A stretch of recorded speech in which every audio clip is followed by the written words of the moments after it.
What's going on, everybody? Welcome back to the Lean and Lionhearted podcast. I'm your host, AJ Quimpson, IFBB Pro, and I'm here with my good friend, Gil Devera, owner of Dynamic G Fitness.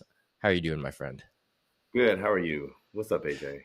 I'm good. It's the morning, Saturday, the time we're recording this. What about you? Yeah, How was you just came back from nationals, right? we did. It How was was it? pretty interesting.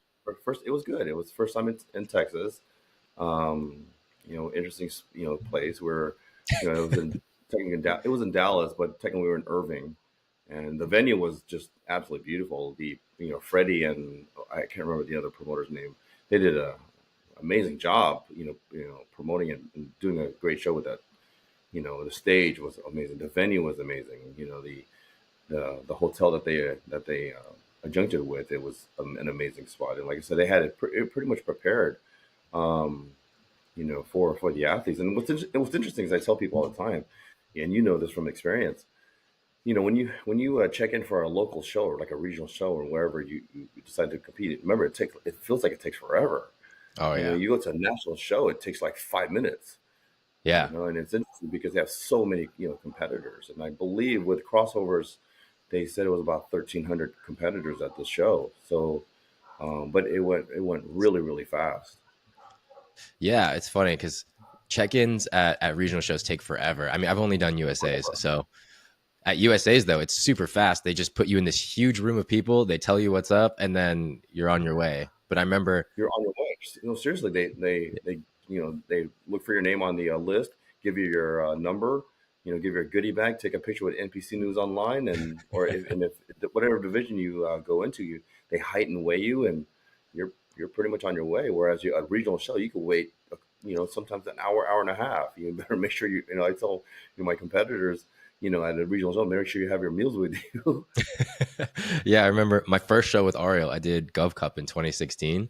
My Yeah, check-in took probably 2 or 3 hours because there was like yeah, 360 people at that show. And when I right. finally was done, I went to his room, and it was like 3 p.m.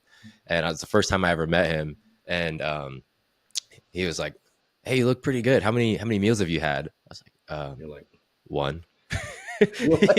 he's like, dude, it's like the middle of the afternoon. Why haven't you eaten anything? I was like, I didn't think check-ins was gonna take that long.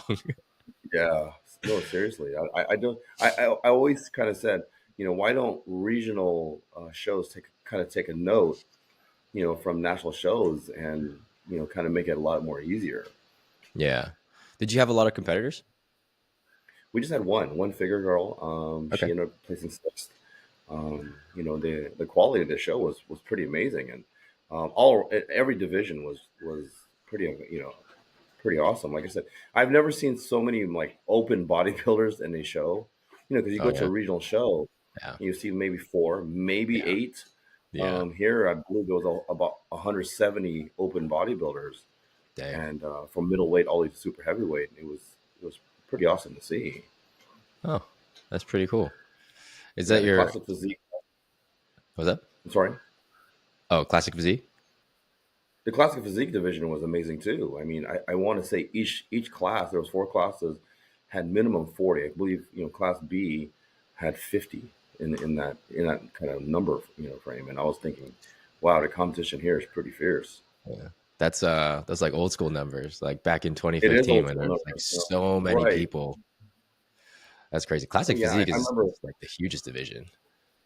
It's by far, Yeah. and men's physique was pretty big in this show as well, but not as big as classic. But then again, I will have to say because classic physique only has four classes. Yeah. Whereas men's physique has eight now. Um, Yeah. according to Yeah. height They and used to weight. only be like 5, 6. Yeah, yeah. Now they have eight. And the guy who won the overall classic physique, apparently was only 19 years old. He was, a genetic freak. Oh, I think I saw a picture of him. He looked good. I was like, dang, He kid's looked really 19. good. Yeah, I was yeah. fat His when I was his taper 19. was insane. And I kept thinking to myself, like 19 years old, man, can you imagine what he looks like in 2 years, let alone 5 years from now? Yeah. I mean, look at Derek Lunsford. Like 6 years ago, he was a middleweight or something like that. Right, right. It's funny because Erica, my wife, Ivy Bikini Pro, we were looking at a picture just recently, and he was at the Santa Cruz posing seminar a couple of years ago, and this is when Derek Lundstrom was not even a name. Look at Yeah. him now, Mr. Olympia. Yeah. That's crazy. Yeah, Um, all right. So I have a question for you. You're a police officer, right? deputy sheriff, yes. Is there what's the difference between a police officer and a deputy sheriff? Police officers are mainly for cities, like let's say Okay. the city of LA, for example, the Hmm. city of Riverside. Hmm. Whereas as a deputy sheriff, we patrol counties. So for example, you have Orange County, which Okay. is a lot broader Hmm. spectrum. So anywhere in Orange County, the Orange County Sheriff Department will kind of take care of. And not only that, most county sheriffs take care of unincorporated areas that are not designed specifically for city lines. Uh, Not to mention also the deputy sheriffs or the county sheriffs. They take care of all the jails in the county and all the coroners and all the courts. So you will with police officers. Most police officers are either on the beat or maybe mhm, in investigations. Whereas mhm. deputy sheriffs, we run like I said, the courts, the jails, um, and obviously patrolling as well. So Oh, that's usually a lot of people ask like, what is the difference between deputy sheriffs and the PDs? yeah. Most PDs, like I said, you're going to be pretty much on beat. Whereas as a deputy sheriff, you have a little bit more eclectic, kind of you know job titles, various job titles you can kind of Uh, get into. okay. And you still do that full time, right? I do Okay. worked So quite a bit this week as well. yeah, so I wanted to ask you, like, how do you handle competing yourself, coaching athletes, working as a deputy sheriff, and raising kids full time? Like how does that go for you? It's definitely tough. It's definitely tough and hard to balance. You just kind of it is hard. There are a lot of times I do find myself, let's say on downtime at my full time gig, where I'm on my phone checking up on my clients progress and what a lot. Luckily, because I do probably like a lot of coaches, I use Trainerize app, and it allows me to kind of check on the progress, especially updates what they do, and then like I said, it's also like a text message kind of system where I ask them questions and back and forth. Luckily, I'm able to look at their progress pics and kind of their activity, to see how they're going. Obviously, when it comes to competitors, a little bit more in depth because they're weeks out from from certain shows. Whereas, my client here in, at Dallas last week when she competed in finals, she's originally from Massachusetts. So the time delay, Hmm. I have to make sure that, she was kind of like, checking on properly. And, she was, like I said, for her first national show, she placed sixth, which was amazing. And like I said, aside from that, and, Eric, I'll tell you, I'm, routinely working a lot of 16-hour shifts, Hmm. coming home and doing what I can. There's been plenty of times where I'm sitting on the couch working on clients and I'm kind of taking a little Yeah. nap, I should say, Yeah. with my computer. But we do, as best, and obviously on the weekends I try to catch up Hmm. because typically I work Monday to Thursday, but obviously there's going to be some overtime shifts here on the weekend here and there. But we do, like I said, for the most part, in terms of planning, we try to make as much um, effort as we can with each client, especially when they're doing a show. Hmm. So how do you manage, you know, having that full time job, being responsive to your clients, and then where do you find time for yourself and for your wife? That's well, like I said, a lot of time, like we'll here and there we'll have kind of small trips in here. In all honesty, which is funny, we'll use like I say Dallas kind of as our getaway. Yeah. We'll use these shows that we've gone throughout the whole year as pretty much kind of getaway for us a little bit. Even when so my wife she completed at the Shaman Class in Hawaii and the first few days because we arrived a few days earlier and Hmm. we rested quite a bit because it was finally for obviously because we arrived on a Wednesday and she wasn't competing on a Saturday, so because of that she's not going to do too much from Wednesday through Saturday, not Yeah. too extraneous. um so like in terms of like clientele, I'll message them. We'll go back and forth and set up times. And a lot of that is I've learned from other coaches, like let's say like yourself and fellow coaches in the industry. Like how do you time manage your clients? And so we set up. I guess a lot of it is in terms of need and importance. As you know, like if we have a competitor or client competing for a show, they take a little bit more high priority on, let's say, a lifestyle. Lifestyle, Mm-hmm. you can kind of check up. If they're making good progress, you kind of let them kind of be. Obviously, you'll be checking them here and there, but they're not as in depth, as a competitor, because with competitor, not as only are you kind of really checking on their progress and physique, but everything, all the intel is like posing. For example, Mm-hmm. you want to make sure that kind of goes into time. But like I said, it's pretty busy from all week, from Sunday through Saturday. Yeah. So In how terms did of how have you worked on time management? well, obviously with work, when it comes, there's a set time Mm-hmm. frame for work. So that's the thing I cannot change. Yeah. As far as time management, especially on the weekends, I try to devote some time, a block of time for like check-ins and stuff like that. So works out pretty okay. I mean, has it gone stressful? Absolutely. um, you as a coach know that there's times where you think, how can I do this? But you end up pulling it off. And that's all. Yeah. That's all that matters in the end. How long do you think you'll well do you ever think that you're going to leave your job as a deputy sheriff and go full time on coaching, or do you plan on running them both? No, that's the goal. The goal is to leave law enforcement eventually to run coaching full time because, you know, coaching is something of a passion that we all have and have basically kind of endured here. Um, bodybuilding is something of passion.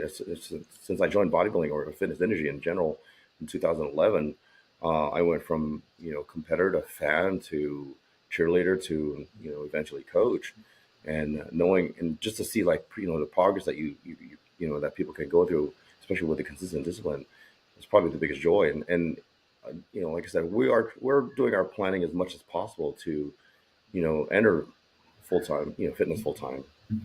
That's the ultimate goal because it's a different type of stress, different type of stress, in fitness than being a law enforcement. Yeah, definitely, definitely, definitely different. I imagine your uh your actual work shifts are can be pretty intense. It can be really intense. There's been times where, man, you know, I do ask myself, is this worth it? But then Yeah. again, because I don't do fitness full time. My work, my law enforcement job, kind of keeps kind of afloat in some sort of way. You know what I mean? Yeah. So But how do we're you expanding. oh, Go ahead. what was that? I was just say, so how do you stay motivated in the times when you're like, is this worth it? Like what keeps you going? Because I know fitness is around the corner. For example, like let's say I'm having a tough day on a Monday. I Mm-hmm. know for a fact that let's say there's a show this coming weekend, and that's going to pull me at bay. Because like I said, you know, in terms of fitness, this is where we excel. This is because of our passion. We see people like yourself and your wife Mary, and we see our fitness friends, and that's what that kind of motivates us because this is what as stressful as bodybuilding can be. In all honesty, kind of helps what calms me down. Yeah. I can watch bodybuilding all day, and it's funny because even at work, a lot of my cop friends, they could watch like say cops all day, or they could watch all day videos of pulling people over or stuff like that. Whereas I'll watch a little bit, but I could watch bodybuilding motivation or bodybuilding seminars, bodybuilding like Yeah. posing, anything dealing with fitness. I could watch more of that all day. Um, what's interesting about when I first got into law enforcement, a lot of my coworkers, they would see how I eat and kind of how I, they've never really seen in all honesty, a competitor, up Yeah. close. So, I'd get all the crap talk about, what are you eating? Why are you eating? Why don't you live life? And Yeah. at the time I was getting prepping for a show, and then obviously they see the changes, and all of a sudden now I'm kind of being known as the fitness supposedly expert at work, and now Yeah. went from getting kind of made fun of to, hey, you better talk to Deputy Vera. Hey, he kind of knows what he's talking about in a way. In more essence, it's because I not only do I talk the talk, but I walk the walk. You know what I mean? Because Yeah. as you've probably noticed in a lot of law enforcement, there's a lot of overweight, a lot of overweight cops, and I see that every day at my work. Yeah. And I'm refusing to be one of those. Yeah. It's always funny, pretty much when anybody starts their fitness jersey, one of the biggest or one of the most common things that I've seen is when you start doing fitness, everyone looks at you like, "Oh, you're weird. Why are you doing that? Why are you doing that?" And then all of a sudden, one day you show up and you look crazy, and they're like, "Well, how'd you do it? What did you Yeah, do?" And you're just like, "You've been watching me do this the whole time," all and the whole yeah, time, the whole time. You've been watching me yeah, and doing this they're whole time. yeah, and they're waiting for you Yeah, I to get tell that them some all the time. secret, but it's just, Yeah, I ate this. I ate the food, and yeah. I went to the gym. Right, right. What's interesting is me as a as somebody in coaching as well in the fitness industry. A lot of my coworkers, especially they'll peep social media. Peep, Mhm. whether it's my personal page or my business page, and they'll kind of inquire. So wait, how did this happen? Well, in all honesty, you do know. You were watching something like me do it all the time, and But now the question is this really effective? And when you see changes in people, and and luckily I've been in lucky enough to help a lot of my coworkers as well, um, you know, get into like better shape, and that's been always pretty kind of cool to see. Yeah, so you said that you don't want to be that kind of typical cop or that stereotype where you get really big and you're fat and you're out of shape as a cop. So is it is it a goal of yours to try and change the way that the rest of your coworkers are, or like do you actively try and give them advice, or are you just trying to inspire them by leading by example, or does it matter to you at all? Yeah, for the most part, I'm the type of like kind of lead by example because I don't want to here's the thing, as being in the fitness industry for as long as you have, people say, well, don't force this lifestyle on me, and that's my kind of way of thinking, especially at work. In the fitness industry is a little different because usually a lot of time people come to us and say, okay, how can you help me? They're taking an effort to, whereas my job, I don't push any of my fitness beliefs on them because, like I said, I don't want to feel like, or I don't want to have them having feel like, well, don't push this on me. If anything, when they approach me, of course I'll answer questions, and I'll offer help, um, in that essence.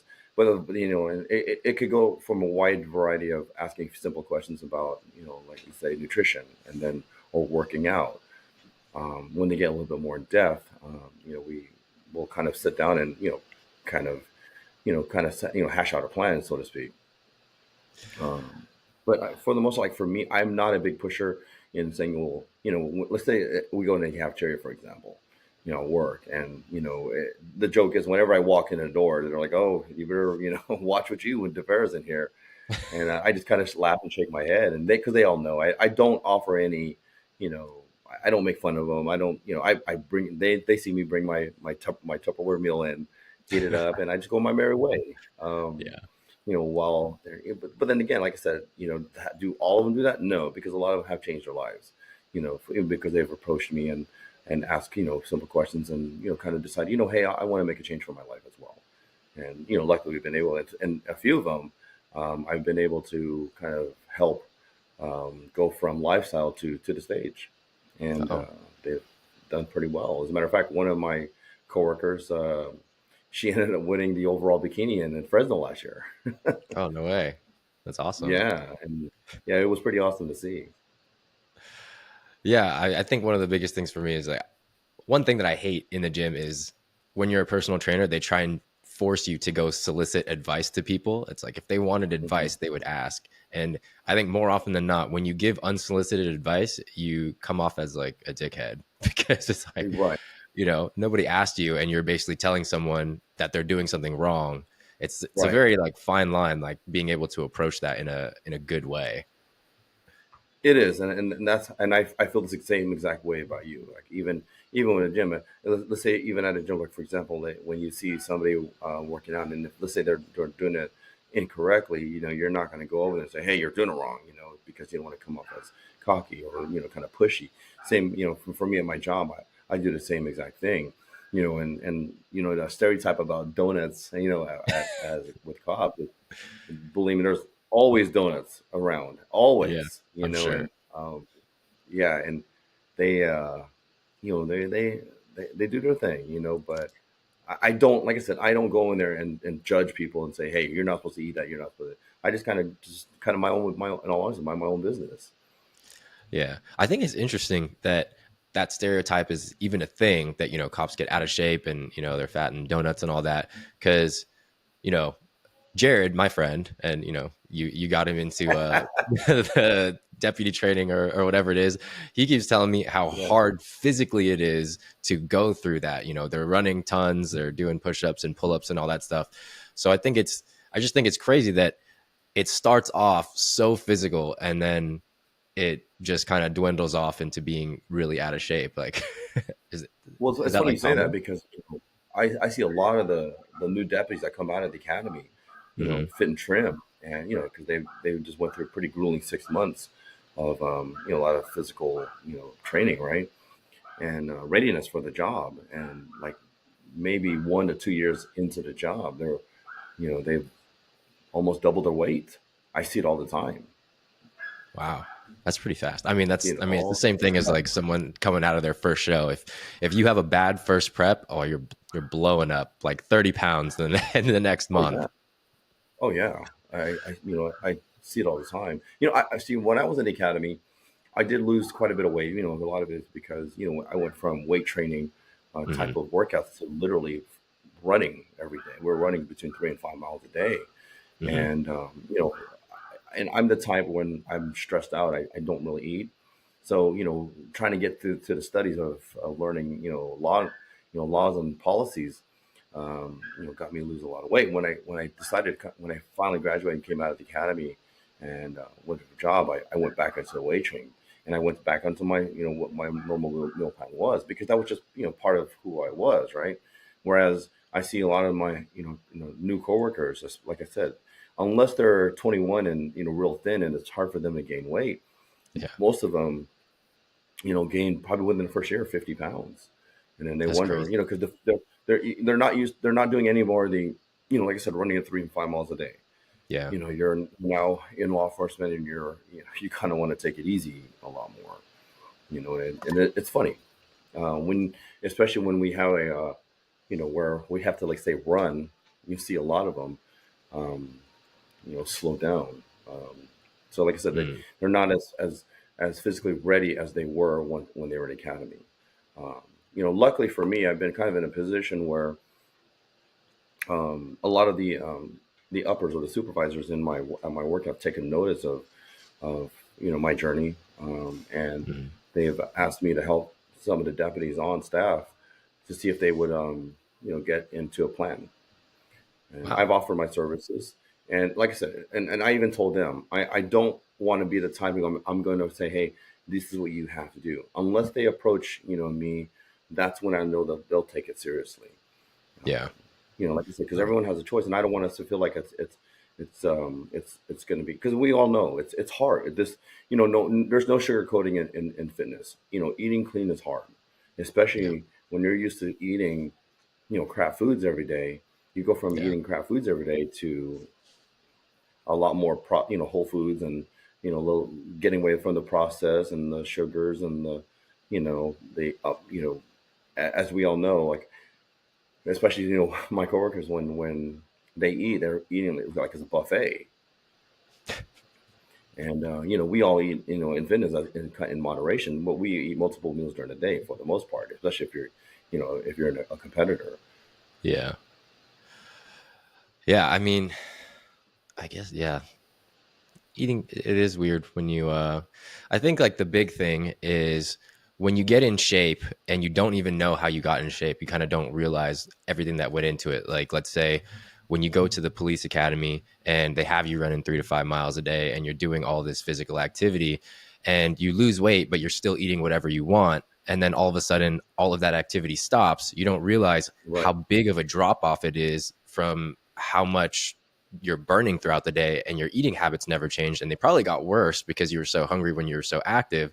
And then now Right. you have no activity. Your eating habits are like, oh, I'm going to eat Panda Express and Cinnabon and, whatever it is.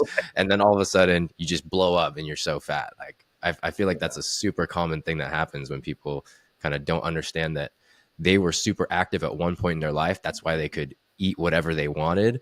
And then now that they're not super active, like they sit at a desk all day, they don't realize how inactive they are and how their eating habits probably suck now because they, the older you get, the more stressful everything is. And most people are huge stress eaters. Oh yeah, I believe me. I see that at work all the time. I do make jokes here and there. A lot of time, the reason why I make jokes here and there is because they love to talk crap about me. Like it's the biggest misconception or biggest thing is I hear is when do you eat normal food? So my question back to them is why I didn't know chicken and rice was not normal. I Yeah, didn't it's know I didn't know ground beef and rice was not normal. yeah, it's funny. And There's like memes and stuff going around on like Instagram, and they're like, since when did eating whole food become weird or weirder than eating, a bunch of processed crap, yeah, no, absolutely. And like I said, then as there's this misconception about okay, what's considered clean. Well, since some of my coworkers like, well, I went to Chipotle, so it's clean. Okay, well, yes and no. Okay, you kind of gotta know what to choose in Chipotle. You Panda Express for example, another thing. Well, I went to Panda Express, so I know it's clean because I'm eating chicken and rice. Well, yes and no. And that's where education is key. Yeah. So, what do you think has been the biggest learning curve for you working full time at your job and trying to build up your coaching business? Time management, like you said earlier, it's probably been the hardest. The reason why I say time management is because like there's been lots of cases where I'm on a regular shift, and then towards the end of my shift, my sergeant will call me and say, "Hey, I'm sorry to have to do this, but you're forced on a double." Hmm. So you're have to change, a few things. Whereas, for example, when I knew when I was getting off shift, I knew I was going to like let's say train and let's say work on a few clients, right? Whereas it's a little bit more accessible working on my computer as opposed to my phone. Hmm. And so now that I'm put in position, not only do I have to change my own meals, as those in the bodybuilding industry, I have to change my meal from a training day diet to an off day diet now, because after a 16-hour shift, will I have enough energy to train? But not to mention a lot of it's time. For example, like, let's say I get off at 10 p.m. The gym closes at 11. Getting home at 10:20. Do I truly have enough time to have a good training session? Those are those Yeah. little innuendos that that people don't kind of think about. Then again, when it comes to like my clients, knowing that I'm, let's say, forced on a double shift, a lot of times I'll message them and say, "Hey, let's do this," and then I'll go back to old school where pen and paper, where this is what we're gonna do. Until I could update it. Some of my older clients, no big deal. Some of my younger clients, because they're so technology induced. Yeah. Well, can I see it on the app, for example? Whereas, remember like when I first started, it was all pen and paper. This is your plan. You Yeah. know, got you. And we didn't have the technology stuff that we have now. Whereas, I could like a follow meal plan on a piece of paper, and no big deal. Whereas, Yeah. when it's all laid out, quote unquote, professionally on on the app, it looks Yeah. a lot more, more doable. And I still don't kind of understand that, in a way, Yeah. but you kind of got to move with the times, like I said. But then again, for the most part, a lot of it will be pretty understanding and say, okay, here are the changes, and this is what we're going to do, and we kind of press forward. So it's not just like the time management, but it's understanding how to create that flexibility or have these different options to make sure that you stay on track even when a lot of stuff comes up. And it sounds like a lot of stuff comes up randomly with your job. Oh, absolutely. I mean, especially with my type of job, like let's say we get into some sort of altercation at work where now that you have to what we call write paper, okay, you have to kind of shift your focus where you have to write paper or report on what event that you had. That could take up to 2 hours or even more. The reason why that is because when you submit a report, it has to be approved by the sergeant and back and forth. And once it's approved, then you're good to go. Okay. But there's little things that in that in betweener that people don't really think about, take into account that that have to kind of go into play. And so all those little things that I have to alter, so to speak, and kind of um, you know, go on the fly.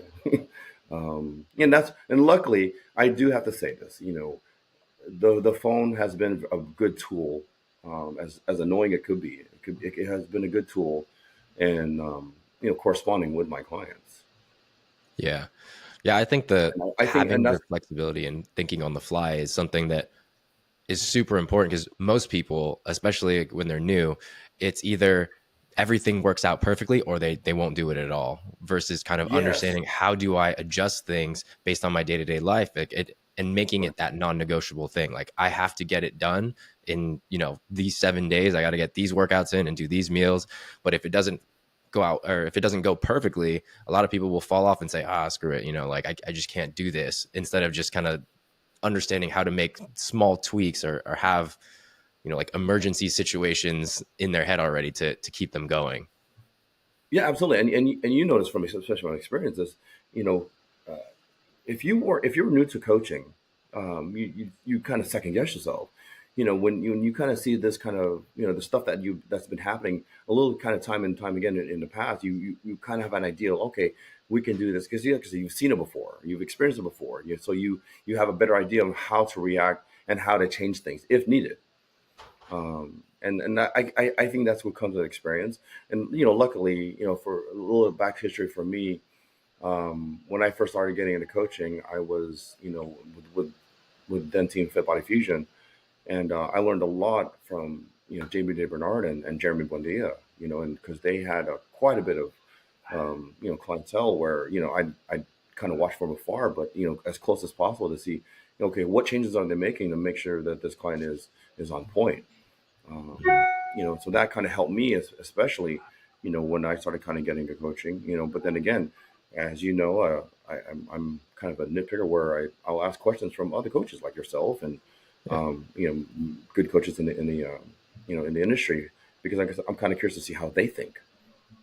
Yeah, I mean, I'm always interested to see what people's thought processes are because, I mean, the day that you think you know everything is the day that you know absolutely nothing. Because there's, Oh, I agree.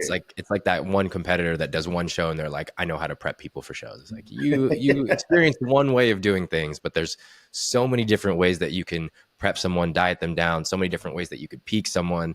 So knowing one way of doing things is, it's not enough, right? Like, and so to me, it's super interesting to see how other people kind of do their or think through things and think through their decisions to get somebody ready for stage or just to diet them down in general. Well, Um, and I'm glad you brought that up because in the last couple of years, I've seen a blow up of new coaches, and yeah, not to knock them down. Hey, more power to you, but when you see new competitors who've done one or maybe two shows, and all of a sudden they're a guru, it's really interesting. Kind of funny to see. Like, when I got into coaching, when I first got hired as a coach, I refused to take my first client until after a year because I just didn't feel I was ready. Even though I was hired as an assistant coach, I wanted to learn, and I never, um, I don't want to say I was uncomfortable. It was more so, 'cause, hey, I want to see how things are done with multiple clients to see, um, how kind of things, change. When I started getting, coaching a little bit more and more, um, especially when it comes to, coaching both male and female, you see the little changes and kind of anyways, and different body types, so whether you're an ectomorph or mesomorph or what's that whatever, you see how the changes can be. Can it be difficult? Yeah, absolutely. Can it be some, can you get a genetic freak?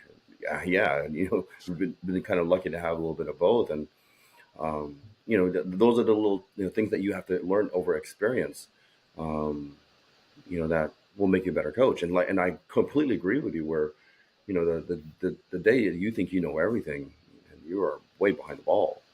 I feel like I'm always an evolving and ever learning student in the fitness game.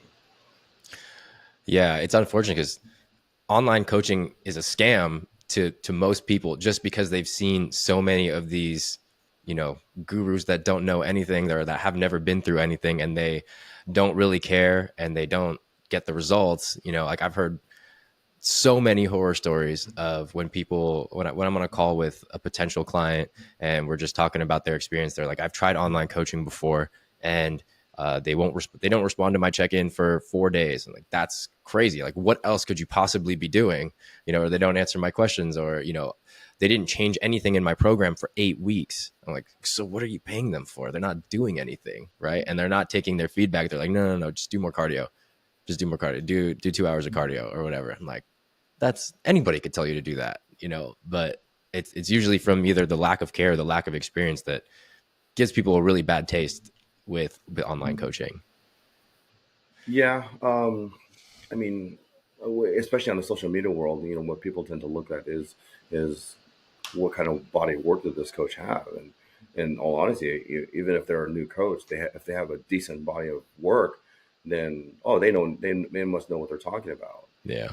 Does that truly all the way true? Not necessarily. But like I said, we live in a dog world where online coaches are going to be very competitive, and but then again, and just I've talked to another coach about this. There's enough pie to go to everyone, but I Yep. think what I guess I keep scratching my head is that there is no all and all. There's no one thing that fixes the whole thing, Yeah. and you've got to understand, especially when,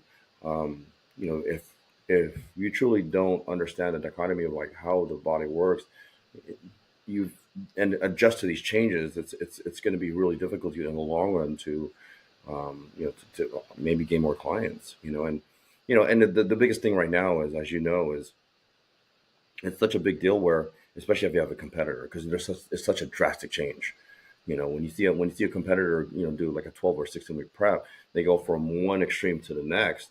That's the result that you see and you want. Whereas a lifestyle is a little bit more subtle. Can it be extreme? It can be. Depends on, obviously it depends on the client as well, as much dedication and consistency they can have. But for the most part, there's an extreme change from one to the end of prep on a competitor, and in the social media world, that's a lot of people to see.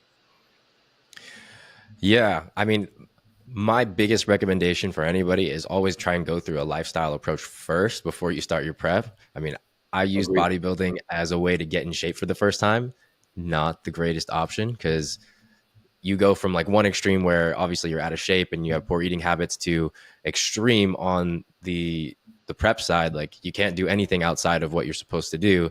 And then all of a Right. sudden, like, I mean, I lost 60 pounds on my first prep and then I was Wow. crazy afterwards. Yeah. So 60 I, pounds. yeah, I know.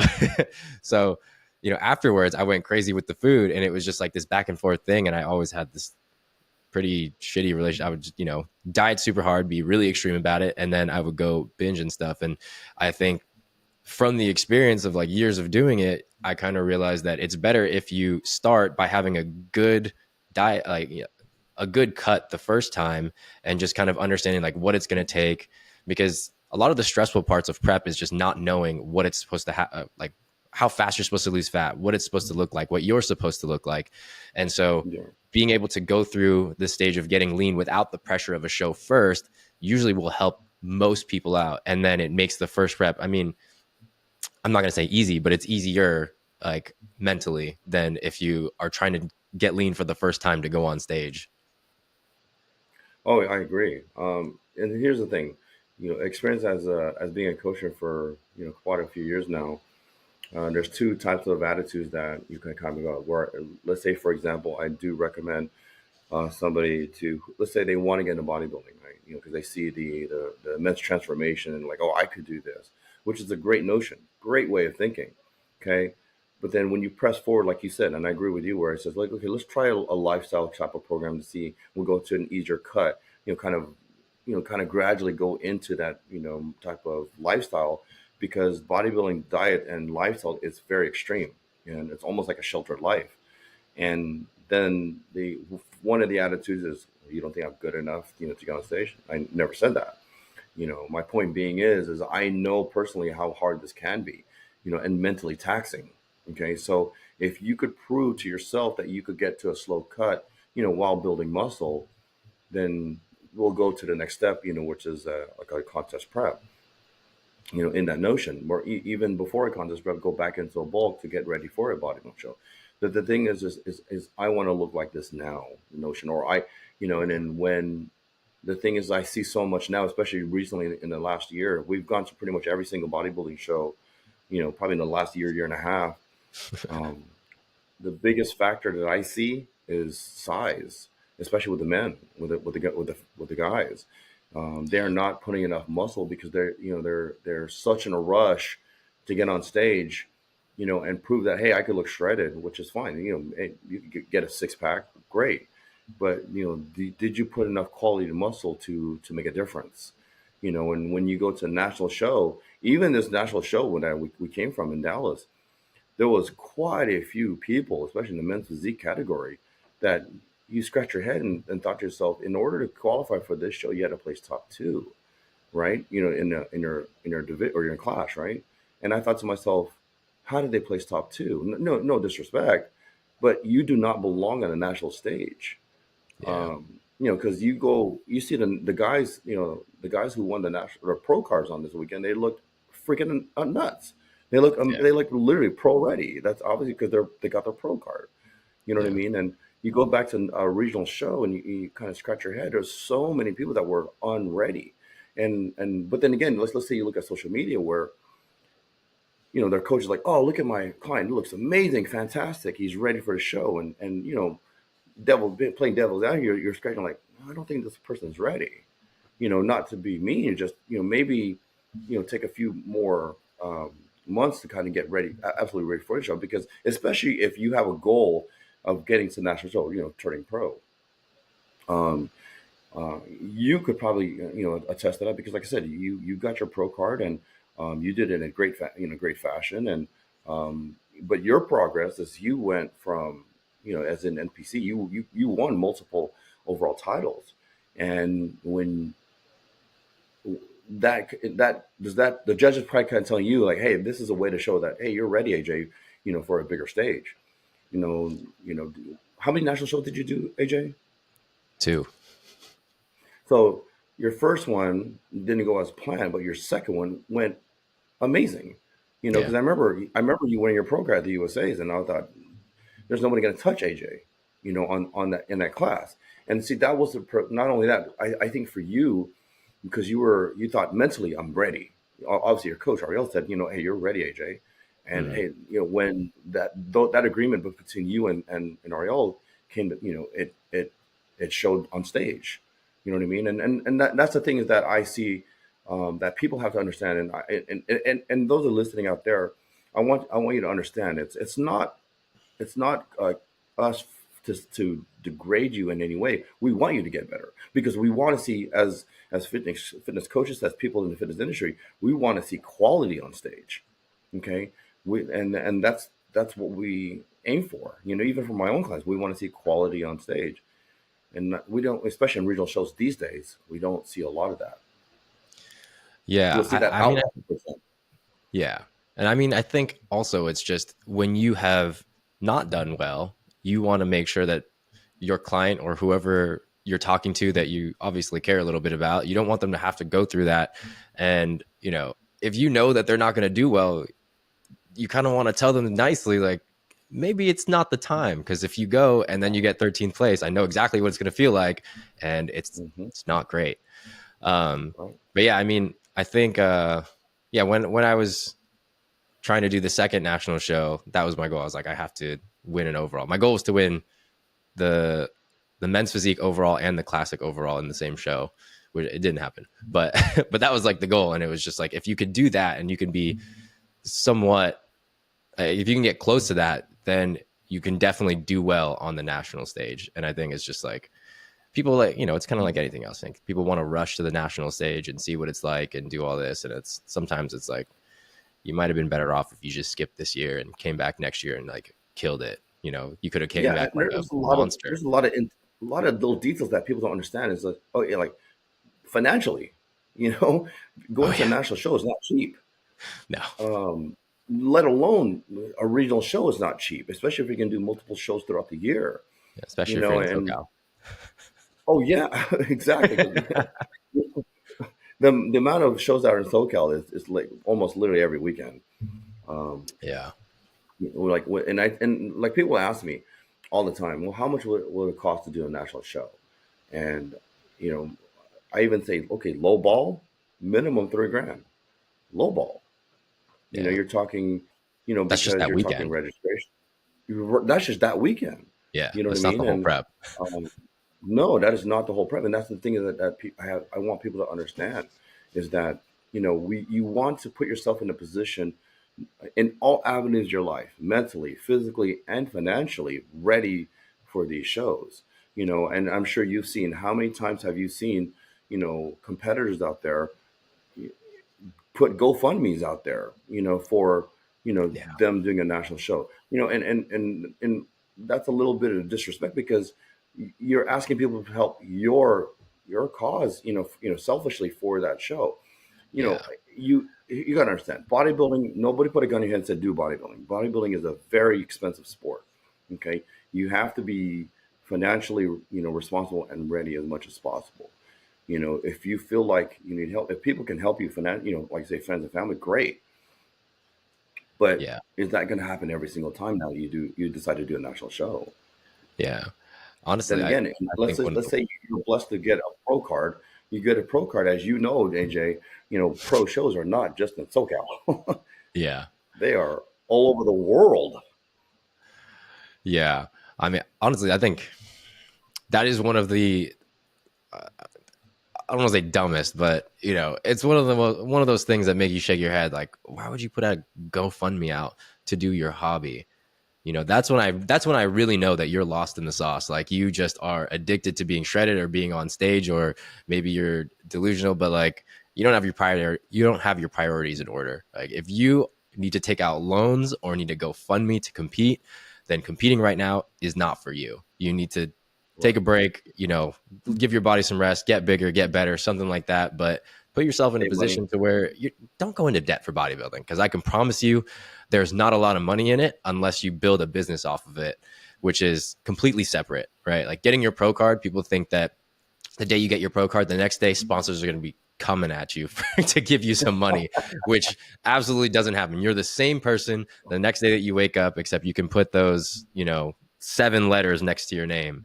But Right. it doesn't make you any more valuable to a company just because you are that. They can get that random kid down the street that has 100,000 followers, and he'd get more of an ROI for them than you will. So it's like taking out loans, going broke for this, putting out GoFundMe's. It's like it makes no sense because you're not going to get the ROI on it. And I was just fortunate enough that I was young enough that I could just dump all my money into doing this. I could be broke and compete because I didn't have responsibilities like a family or a mortgage or anything like that. But then, even then again, to those who were, let's say, were not financially blessed in the beginning of their bodybuilding journey, but they did it themselves.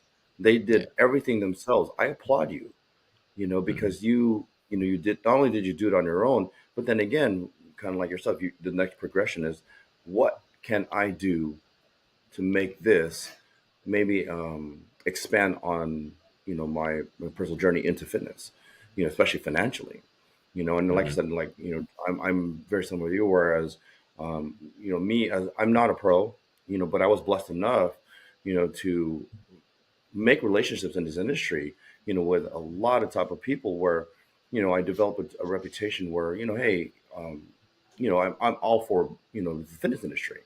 And when I got into coaching, it was a very seamless transition, to get into coaching, and I've been blessed to, kind of, get a good ROI on myself, and that's Hmm. why, personally speaking, when people wanted to do, bodybuilding shows, I try to, set the tone where, okay, this is going to be a very expensive sport. Not, you're just thinking about the show. You're thinking about the whole journey financially. Yeah. The whole journey financially is very expensive. I mean, you as well as I know, especially with the women, the bikini suits alone are not cheap. Crazy. Crazy. Yeah, the bikini suits are not. When I tell them the price of these bikinis, they just look at me like, "And are you kidding me?" And I'm like, "No, I'm not kidding you. Yeah. I am not." Yeah. It's crazy because it's like I'm pretty cheap. I'm pretty frugal. So I would wear I probably wore the same 3 or 4 pairs of shorts for the 17 shows that I did. And I'm like $60. Nah, I don't need to do another pair of shorts. But you know what? Nobody's gonna be mad at you. Yeah. Nobody's gonna be mad at you about that because do we, in all honesty, do we really care if you wear the same shorts? No, Yeah. because most of the time we're like, damn, you look badass, you look Yeah. amazing. That's what matters. Yeah. Yeah. But girls, they like being all fancy with the new colors and the new Yeah, labels yeah, and I stuff. mean, there's I've seen, I've had a number of clients say, well, I want 3 or 4 different color suits. I'm like, well, the investment's going to be pretty high in that. Yeah. I just try to recommend, hey, get one suit and stick to that suit and rock the hell out of it. Yeah. For as long as you can. Yeah. And it's Because everything honestly, I is think it's cool when people do wear the same suit, like even girls or guys wearing the same board shorts, because it's like once you like if you have a nice one and you kill it and you look great, once you start wearing it over and over again, you start to become known for a certain pair of shorts. Like Yep. I'm sure you remember back in the day, Ant Woods had these like lime neon green shorts, and everybody was like, Yeah. "That's Ant." You always knew Ant was going to wear those until he finally Yeah. It like was switched it the up. But Hurley ones, he did right? it for like 20 shows. Yeah, the Hurley ones, right? The one with the 2 stripes. Yeah. The Phantoms. Yeah. He wore the same shorts forever. I was like, this dude competes like 8 times a year, and he always wears the same shorts. He did it for like 4 years. Because that was his look.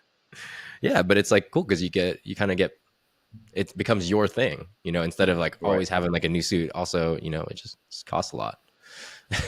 It does. And as coming from a guy's perspective, it's not just the board shorts or or the for classic physique guys, the trunks. It's everything else in that comes into play.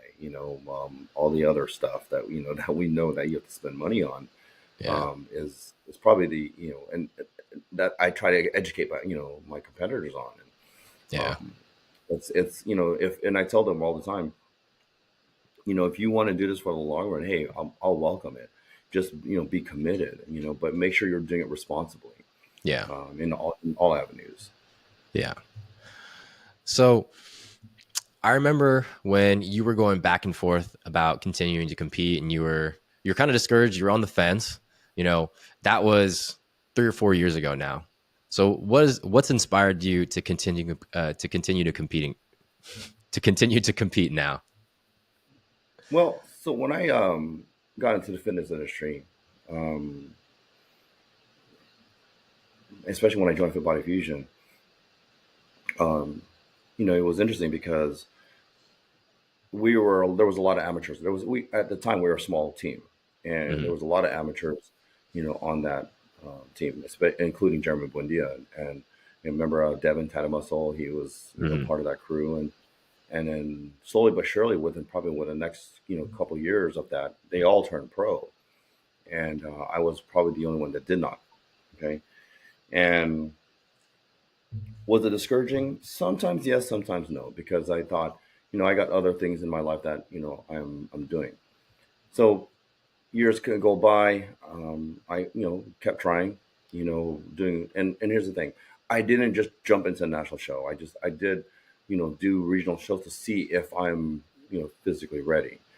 Um, when I decided to go into national shows, like I said, I had a type of mind frame where like, okay, I got to do at least, let's say, top 10, for example, and then I can maybe go from there. When the pro card wasn't coming, uh, it was kind of sitting on top of me like, hey, I know I'm better than this. I mean, and being a spectator for the sport, going to regional and national shows, I thought to myself, I could be just as good as this guy, and they're getting their pro card, and that fire has always kind of been within me. Do I suppress it? Yeah, I do, because like I said, I think to myself, can I put myself through that, stress? But because it's always, and I grew up as a bodybuilding fan. I was a, 90s kid where, my you know heroes in bodybuilding was, the Flex Wheel, the Sean Rays, and these are icons that never you thought you would attain, because open bodybuilding was the only thing at that time. When Hmm. certain divisions started moving into our sport, like men's physique and especially classic physique, I thought, maybe I could do this. And in the last few years, I thought, okay, I got to build.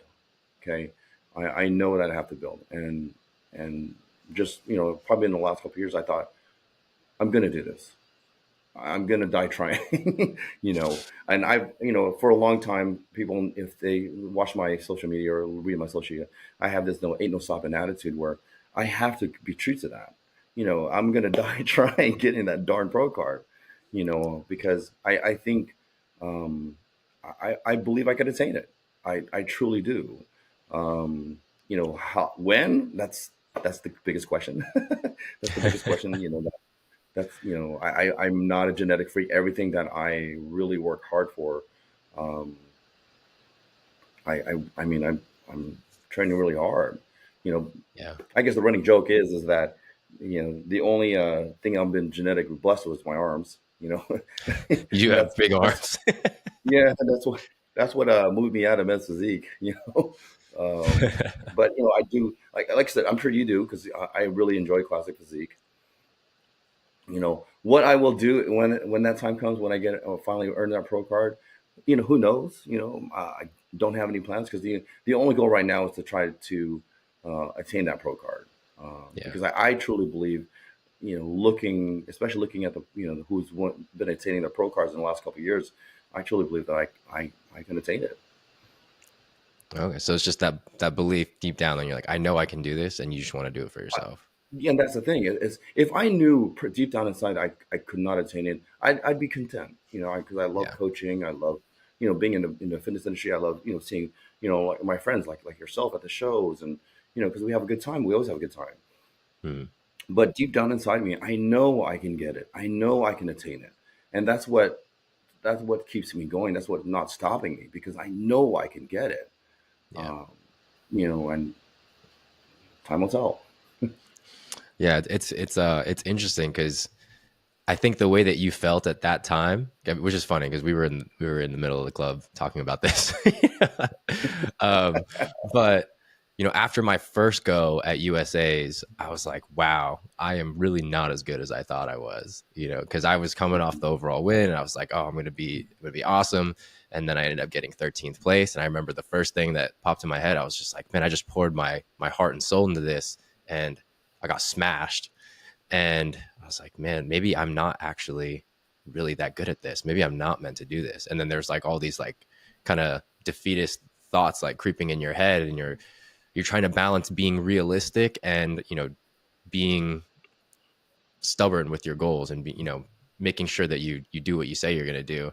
And I think a lot of time when things aren't going your way, you try and use the idea of being realistic to kind of soften the blow. And then once that time's passed and you get that aggressive feeling back, you're like, no, I'm better than this. I could do this. I could do this. Yeah. Then it comes back and you're like, all right, you know what? Screw this. I'm gonna make this shit happen. Yeah, right. And luckily, I'm not as suppressed minded in terms of saying, because I've heard from multiple people saying, well, I really don't want a pro card at Masters. I want to play in the Open. And honestly, Heard to that. me, pro card's a pro card. You know, Yeah. I don't care where you get it. I mean, Yeah. pro card's a pro card. And Yeah. that's how I feel. Yeah. I mean, it's like a college degree, right? Like, you went to college. After a certain point, nobody cares where you graduated from. Nobody knows. Or if you win an overall, no one knows how many people were at that show. Like, you could have been the Right. overall of 5 people, but an overall is still an overall. So overall's overall, and that's actually a good analogy. Um, I just, Yeah. like I said, going back deep down inside, and I've had plenty of conversations like yourself, and a few other people that I trust, opinion, or trust their opinions on. Um, it, I guess something is just stopping me from not stopping. Yeah. Like I said, I just truly think deep down inside that I can attain it. Yeah. That's what keeps me going. Yeah. I love that. I mean, I'm Honestly, I think it's cooler to turn pro now. yeah, it's definitely tough, and I thought, especially with classic physique, came into our division. I thought, because I had decent arms and I had decent legs, um, but for and I don't want to say forever because I know what reason I couldn't get a pro card. It's just there's things that I have to work on, Yeah. and I've been like really working hard the last all year and a half now to see what we could do. And like I said, for 2024, we'll see what happens. I'm really excited, and I think what I'm more excited about is finally getting down to the fluffiness of because I gained a lot of weight in my face, and but I know it's for a reason. Bulking is really Yeah. tough, um, but I'm excited for the next step. Yeah. It's funny. People think And I cutting's think hard. also for myself, like, yeah, yeah. I think a lot of times, I want to show my clients that, hey, if you truly have a goal, you know, do everything you can, to attain it, no matter what age. Yeah. I mean, I think it's one of the most important things as a coach is to lead by example, you know, at on some level, Mhm. like not every coach is going to be Olympia level themselves, but being able to continue to work hard, stay true to your diet, or if you're more of a lifestyle coach and you're preaching balance, show them how it's done, not just don't just tell them, you know what I mean? I think that that's a better style of leadership in my opinion. Um, Right. I agree. I think I think for myself, I do. Look, I've been blessed enough to have a good amount of friends who are, you know, in IFBB pros like yourself, and my wife, she's in IFBB pro, and um, you know, like I said, we know Jake, and plenty of people in our circle that are IFBB pros, and yeah. um, you guys really worked hard to attain that level of excellence, and I'm thinking to myself, well, what separates myself from you guys? In all honesty, other than physicality, nothing. We all talk about what mindset we have to have in this industry, and you know um, I just want to keep trying. Yeah. As I mean, I've been I don't want to say I've been competing consistently since 2011, but I've been as an industry since 2011, and Yeah. um, I think I've seen, like I said, I've seen a lot of guys in the last couple of years who've been fighting for 6, 7, 8 years, maybe even 10 years, and finally get their pro card. And I'll kind of inquire, how do you feel? And they're like, it's the same, but it's bittersweet. It's Yeah. wow. It's It's over now. Yeah. You finally have that feather in your cap. right, But and I think that's what it is for me. I finally want that darn feather. Like, yeah. Honestly, I think it's cooler to turn pro now than I turned pro at probably the worst time because you remember the magazines that they used to send everybody?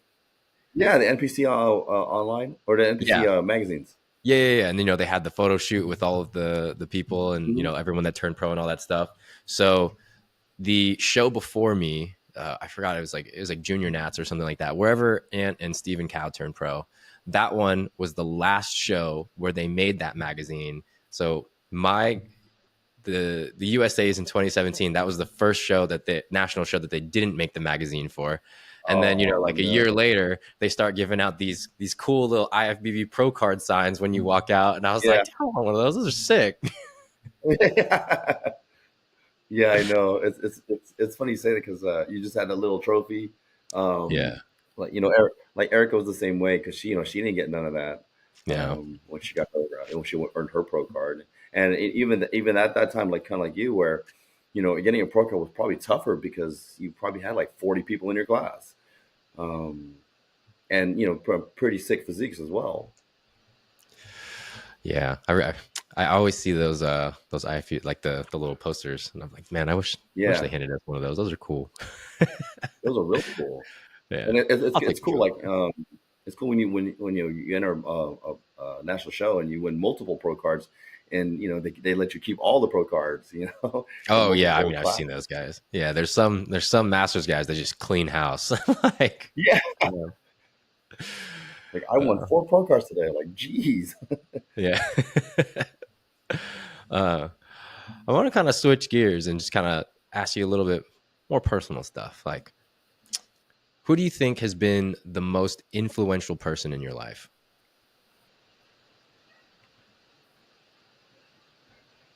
Person that has been the most influential in my life. Oh, that's a good Hmm. question.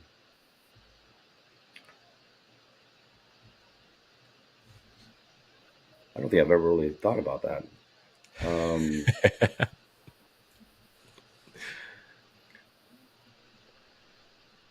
in life in general, or in fitness? Is this In a kind life in of general. just in general? Yeah. Give me a few minutes to think about that. Hold on. I never really, I think because I've been a worker all my life. Hmm. Um, I've always tried to not.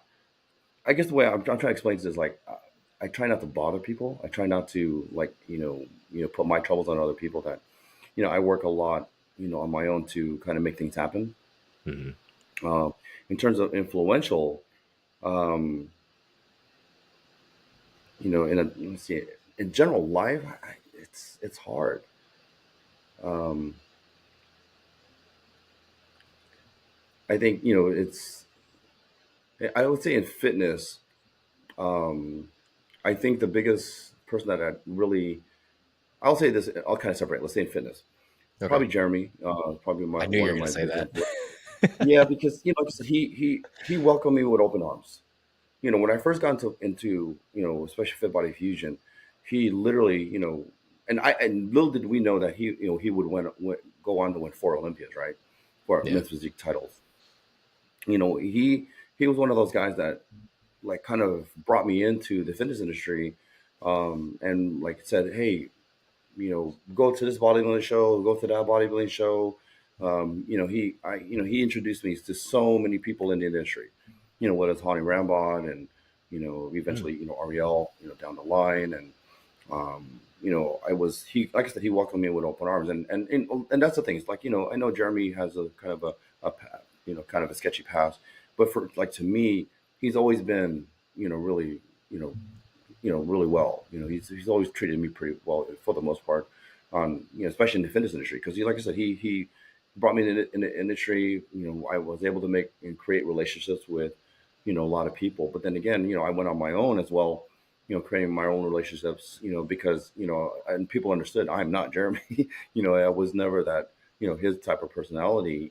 At that time. Obviously he's a lot different person now, but even at that time I was kind of like that big brother, um, and did I grow without him? Of course I did grow. I was able to grow in the fitness industry without him, but in the beginning of that that time frame, like I said, he welcomed me with open arms and was just told me, it kind of suggested, expand because I know you're better than this. You don't have to be just a little cheerleader. Because I was the guy like, yeah, go there. I remember, he was kind of chiding me back when it was a show in San Jose where I was like talking to literally everybody, and that's when I met like Dean, got a lot of the cuts guys like Dean, um, who was at that time, Brian Augustine, and and he was like, why are you talking to everyone? I was like, oh, because they're pretty cool people, but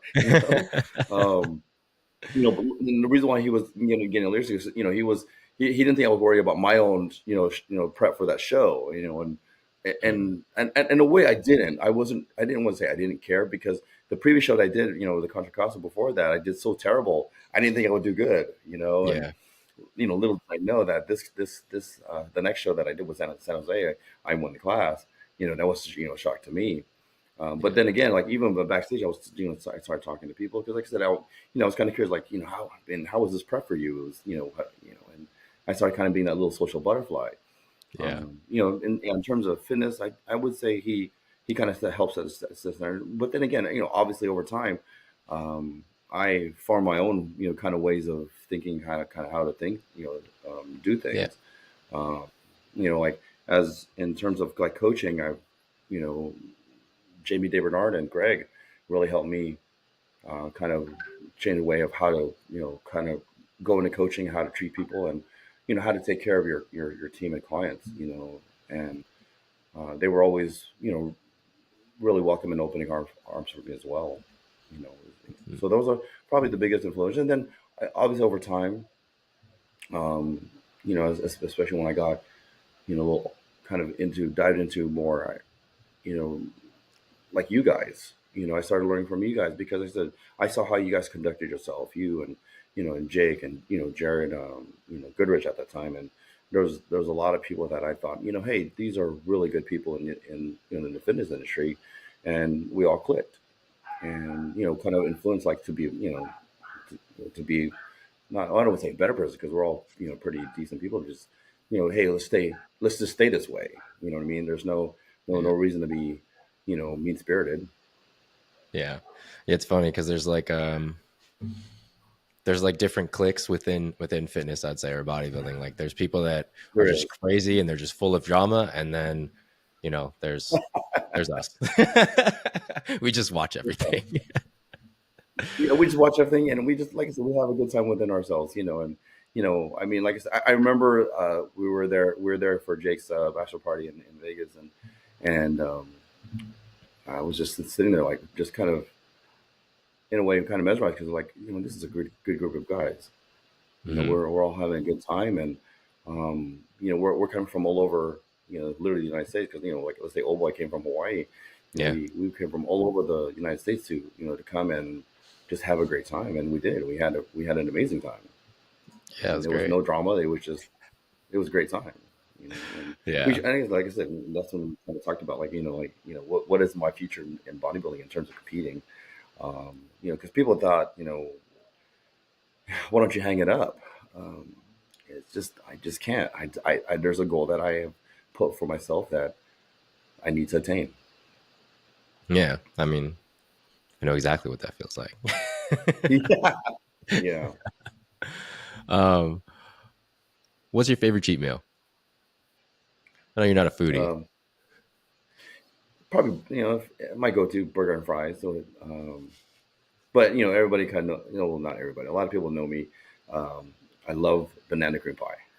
Banana cream pie. Yeah, banana cream. It's got to be a banana cream pie from Nations. From Nations. Oh, okay. Yes, Do you like the burger and fries also from Nations, or is it I just the do. banana I cream do. pie? But yeah, I mean, like I said, a burger fry from In-N-Out Burger, burger and fries from Five Guys, um, burger and fries from Nations is all good. I It's won't like go to any. McDonald's. Yeah. Okay. Um, What's your go-to in Gmail? cheat meal depends on how much money I'm trying to spend. Like, Oh, I remember when I first started with Ariel, I loved when he gave me sushi, but I was so broke. I was like, dude. One time I remember one time, well, two different stories. One time I sent him some check-in pictures, and he was hmm like, "Damn, you look pretty flat. Tomorrow we're gonna have 5 sushi rolls." And I was gassed. I was like, "Oh, 5 sushi rolls? That's a lot. I'm gonna be full." And then he's like, Yeah. "But make sure you check in with me in the morning." I check in with him the next morning. He goes, "Oh, never mind. You're not flat. It was just the lighting in that picture. You're good. No sushi today." And I was like, "Oh God!" I didn't want to say anything. I was just like, "Okay, yes, sir." And then there's like other times, when I was working with him the first time, I had just moved back from Hawaii. I was working front desk at 24. I was making like $9 an hour, and he was like, "Go get 4 sushi rolls." He actually gave it to me this time, and then I got my 4, and then I got one for my ex girlfriend, so it was like 5 total, and it was like $80-$90, and I was like, dude, this is like half my paycheck. And then I always joke about it with Billy or with Will. Back in those days, we were like, honestly, we'd love that you give us sushi, but it'd be way more affordable for me if you just gave me some In-N-Out, because it's like Yeah. $7. I could do that. But Yeah. Sushi. I'd probably say sushi is probably my go-to because I can eat a lot of it. I don't feel bad about it. I get a great pump after.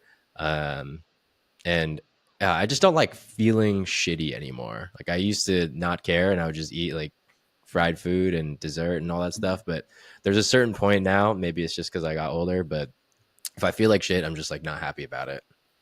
Yeah. Um, Yeah.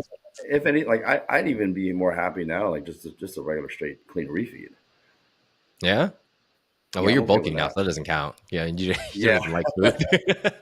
yeah. I could go. I could very well go for just a like a refeed. Um, I'm not like I said. I'm even after a show. I'm not the biggest. Oh my god, I got to have everything in the world. Just I'll get a burger and fries. I'm content. Hmm. Um, it's funny because I remember we're in Arizona for the Wings of Strength show, and Mhm. we saw Tony and Katie there, and Tony's like, "Hey, we're gonna go for a cheat meal after." I said, "Okay, great. What do you guys going?" And they were going to like I think Korean barbecue, and I, they're pretty damn expensive. you know, Yeah. I remember I was looking at the menu. I was like, "Wow, these appetizers are $22." you know? Oh, you guys didn't go to all you can eat. That's crazy. Yeah, those are expensive then. Yeah, it was pretty pricey, and it was in Phoenix. Um, Yeah. I like I said, I'm like you, very simple. Burger fries would be I'll be good. Yeah. So I like sushi too. Don't get me wrong, I like sushi. Yeah. But I agree with you. It also could get pretty expensive. Yeah. All right. I got one last question for you.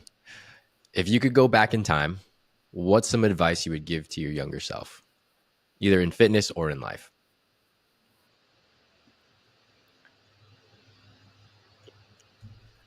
Enjoy the moments. As we all know, especially competing in NPC, you want to turn pro so bad because you want to prove yourself in NPC. And then, I have seen time and time again where badass competitors in the NPC, they go turn pro and they're not doing as well as a pro. And, then it's just mentally taxing because, you go from this high euphoric, like, oh, I'm a badass in NPC, and then you go to IB, and like you get your ass handed to you. It's like it's interesting, like I said, because um, and I think that's what I'm trying to like, tell myself now because when I first started, like because and I felt kind of rushed. Everyone else was around me was turning pro so quickly, and I didn't. And I felt like, wow, man, I'm either that pathetic or I'm not good enough, and I try to get myself out of that way of thinking. And then like I said, with my wife Erica, when she got her pro card in 2016 and started as a pro, she didn't do as well as she did as an NPC, and luckily fast forward a few years, she's done amazing the last three shows as as a pro, and like look at the time frame from 2016 to 2023. It took that much longer to kind of click, things to click, but it's still amazing. It's still awesome. I think if I looked back at myself, I would say slow down and um, enjoy the moments, enjoy these little things because um, it goes quick, and as you know, victories only last so long. Yeah, that's actually one of the main pieces of advice that I give to young competitors. They're always like, what kind of this should I do? What kind of that should I do? Like, how should I train? Blah, blah. And like, just overall, my biggest piece of advice is to just be present and, appreciate where you are right now. Because, like you said, Right. you could be a badass NPC competitor, but the second that you move up to the pros, you're at the bottom of the barrel. And I think that almost anybody could be good in the NPC. Almost anybody could be, you know, competitive at any regional show as long as you have a decent amount of muscle and you're shredded. You can be a threat, and you know that walking in. So there's like this confidence that you're competitive. But the day that you turn pro, not everybody can be competitive at the pro level. Like for some people, it will never happen. You just structurally will never beat the other guys. And so when people are in a rush to turn pro, like I was, you kind of don't really. you don't appreciate the fact that it's fun going into a show and being super competitive. The guys at regional shows are typically a little bit nicer than some of the guys backstage at pro shows. Some of the guys backstage at pro shows are Yeah. a little bit full of themselves, and they're a little bit too serious. There's it's no fun, you know. And I think you got to enjoy where you are, because you might be the person that doesn't have a future being a pro. And if you never enjoyed the journey of coming up, then you know, I don't want to say you're left with regret, but you'll wish you had. No, I agree, and that's something that I'm forcing myself to understand now, and hopefully I could kind of emulate that with my own clients as well, because just enjoy the moment, and even going to a national show. Um, yeah, I know it's competitive and it's stressful because you're seeing some of the top amateur physiques in the world. As you know, with the amount of stress that you put yourself through, that could change your whole physique, Yeah. and that becomes destructive, Yeah. not only physically but mentally, because you're seeing yourself like, dang, what happened, and then when all the pressure's off, your physique comes back into life. Yeah. That is an unfortunate thing. It is. Yeah. I think right now we are really enjoying ourselves overall, competing, both in the NPC and seeing the IFBB world. Um, that is some, especially with Eric and doing, really well in the last few shows. It's been exciting to see, because I'm able to see that type of aspect as opposed to, not only that, just especially going, being successful in the NPC world, and just to watch both sides. It's a different form of competitive. Like you said, I do. When I'm backstage watching the pros, it's very it's not as friendly as you would think. No. But like you said, but then it also depends, though. It also depends because there are certain cliques that you'll see within the pros. Oh, 100%. Yeah. I mean, there always Yeah, is. if you're not part of that clique, then you're kind of ostracized. Yeah. I mean, when I turned pro, I was 25 and everyone was like 30 something. So no one was exactly lining up to talk to me.